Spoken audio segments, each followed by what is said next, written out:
Coucou tout le monde, j'espère que vous allez bien, j'espère que vous passez une bonne journée, un bon week-end. Aujourd'hui, nous sommes le 8 mars, journée internationale des droits pour les femmes, une journée qui est consacrée aux droits de la femme, une journée qui est consacrée à la réflexion pour les droits de la femme, et non une journée qui est là pour permettre à certaines femmes, j'ose dire, de s'amuser, d'aller danser, d'aller s'habiller en pagne, d'aller mettre son pagne et puis de s'afficher, quoi. Surtout que là, en ce moment, au Congo, à l'est du Congo surtout, il y a beaucoup de massacres. Il y a un génocide à l'est du Congo. Beaucoup de femmes sont massacrées tous les jours. Beaucoup de femmes sont tuées à chaque minute, à chaque seconde. En Ukraine, on n'oublie pas aussi, ça se passe exactement la même chose. Dans beaucoup de pays en ce moment, les femmes sont martyrisées, les femmes sont massacrées, les femmes sont tuées. Et cette journée, pour moi, c'est une journée qui est consacrée vraiment à ces femmes-là. C'est une journée que je dédie à ces femmes-là. Et pour moi, je ne vois pas pour quelle raison il faudrait faire une fête, en fait. Et surtout, nos mamans, nos tantines qui font souvent les fêtes, là, pendant la journée du 8 mars, pour la journée des droits de la femme. Pour moi, je trouve que ça serait une occasion pour vous, mesdames, de prendre conscience du fait que ce n'est pas une journée de fête. C'est une occasion pour vous, mesdames, de prendre conscience que c'est une journée pour réfléchir aux droits qui nous ont été accordés, pour réfléchir à ce qui nous manque encore, ce qui reste encore à parcourir, les événements qui se passent dans le monde concernant les femmes. Dites-vous que dans beaucoup de guerres dans ce monde, souvent, ce sont les femmes qui payent le prix. Beaucoup de guerres dans ce monde, ce sont les femmes et les enfants qui payent le prix. Donc, mesdames, cette journée n'est pas une journée pour faire la fête. Cette journée n'est pas une journée pour aller danser.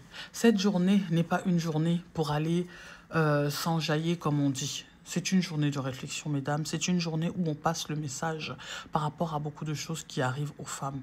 Vous savez, quand vous faites la fête, quand vous êtes là en train de vous amuser, que vous portez votre pagne que vos maris vous ont donné pour une fois dans l'année, en fait, le message que vous passez au monde entier, c'est que malgré tout ce qui se passe, tout va bien, tout se passe bien, on peut aller faire la fête. C'est exactement la même chose que quand il y a des concerts, quand il y a des choses comme ça qui se passent, en fait, quand on est en période de guerre ou de choses comme ça, que vous allez faire la fête. Bah, le message que vous passez, c'est que tout va bien, en fait, et que tout le monde ne devrait pas s'intéresser à votre cas, que tout le monde ne devrait pas s'intéresser au cas des femmes à l'Est, parce que du coup, on fait la fête. Certaines femmes du pays en question font la fête. Donc, du coup, ça veut dire que tout va bien. Donc, le message que vous passez quelquefois, c'est le contraire de ce que vous voulez passer comme message, en fait. Donc, si il y a deuil du fait que beaucoup de personnes sont en train de mourir, beaucoup de femmes sont en train d'être massacrées, ben, il faudrait donner justement l'image que cette journée n'est pas une journée dansante, que cette journée n'est pas une journée de fête. Et notre message passerait vraiment beaucoup plus facilement si beaucoup de femmes prenaient conscience de ce genre de choses, en fait. Certaines actions que certaines femmes font détruisent certaines actions qui sont mises en place pour pouvoir sortir de certaines situations. Donc, du coup, moi, le message que je passe aujourd'hui pour la journée de la femme, c'est courage à toutes ces mamans, toutes ces femmes qui sont en train de vivre toutes ces atrocités à l'est du Congo, en Ukraine et dans d'autres pays. Et franchement, je dis force à vous, courage à vous. Et la force que vous avez, la résilience que vous avez, c'est pas donné à tout le monde, en fait. Et franchement, je vous applaudis en cette journée. Je dédie cette journée pour vous. Je vous applaudis encore et encore et encore du courage que vous avez, parce que franchement, vous êtes très courageuse, mesdames. Vous êtes vraiment, vraiment, vraiment très courageuse. Quand on parle du courage, là, vous portez le nom de courage.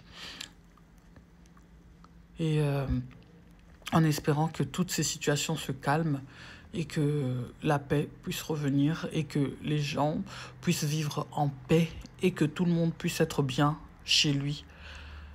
Et que toutes ces situations s'arrêtent dans le monde parce que franchement, nous sommes fatigués. Nous sommes vraiment fatigués. Pourquoi les femmes n'ont pas cette paix, cette tranquillité? Pourquoi elles doivent toujours être des dommages collatéraux? Voilà, donc pour moi, cette journée représente une journée de réflexion, une journée de parole, une journée de discussion, une journée de partage entre femmes, entre personnes qui se soucient de la condition de la femme. Cette journée, pour moi, c'est une journée qui est faite pour ça, en fait, et pas une journée de fête. Et chaque année, je suis fatiguée de le répéter, ce n'est pas une journée de fête, mesdames. Ce n'est pas une journée de fête. Merci.